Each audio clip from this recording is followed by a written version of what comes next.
Assalamualaikum warahmatullahi wabarakatuh. Perkenalkan, nama saya Maulana Malik Ibrahim. Saya dari kelas A12. Saya di sini akan menjelaskan tentang perbedaan konsep ideologi, yaitu yang pertama, konsep ideologi Pancasila, yang kedua, konsep ideologi liberalisme, yang ketiga, konsep ideologi komunisme, dan yang keempat, konsep ideologi fasisme. Perbedaan ini sendiri bisa dilihat dari 4 faktor, yaitu dari segi agama, dari segi hukum, dari segi ekonomi, dan yang terakhir dari segi sudut pandang individu. Yang pertama, Pancasila. Dari segi agama, masalah agama adalah hak pribadi. Setiap warga negara, setiap masyarakat diberi kebebasan memilih kepercayaan agama sesuai kepercayaan masing-masing. Sedangkan dari segi hukum, warga negara menganut hukum atau aturan perundang-undangan tahun 1945. Dari segi ekonomi, sistem perekonomian melibatkan pemerintah, baik itu para pengusaha swasta dan seluruh rakyat, baik dari golongan ekonomi lemah maupun dari golongan ekonomi kuat atau aktif.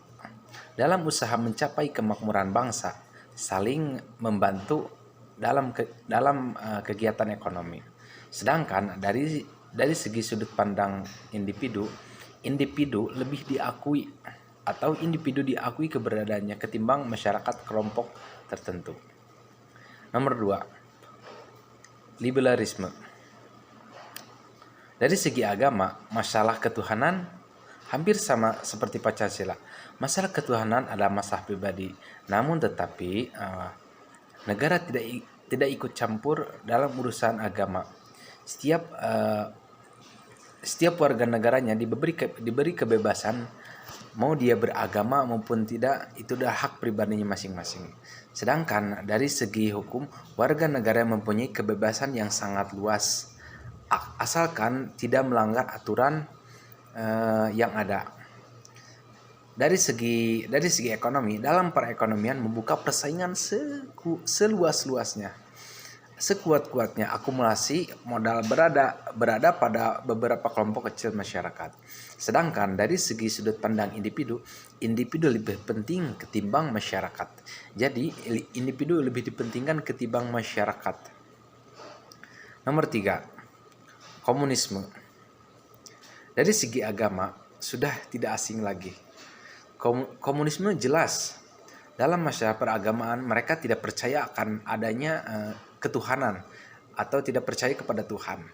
Kehidupan manusia berdasarkan pada evolusi, ditentukan oleh hukum-hukum kehidupan tertentu. Sedangkan dari segi hukum di sana kurang ketat. Sehingga keadaan kaum ada batasan-batasan tertentu. Dari segi ekonomi, sistem perekonomian diatur sentralistis atau penguasa pusat atau oleh negara itu sendiri.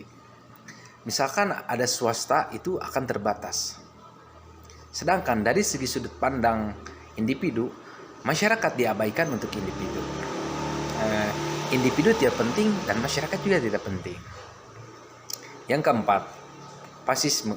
Dari segi agama, fasisme menolak adanya persamaan tradisi seperti Yahudi, Kristen, Katolik, gereja, dan agama Islam yang berdasarkan aspek kemanusiaan.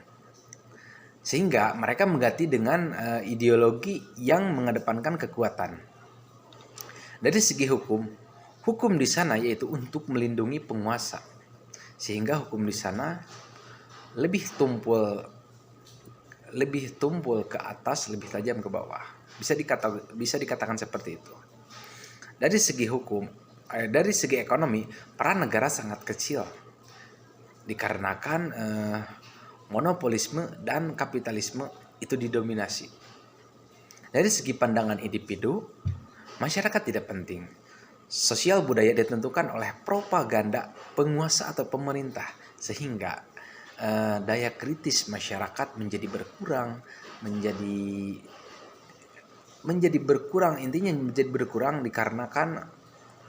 dikarenakan penguasa sangat memegang kendali. Mungkin demikian yang bisa saya sampaikan. Mohon maaf apabila banyak kekurangan. Terima kasih atas perhatiannya. Assalamualaikum warahmatullahi wabarakatuh.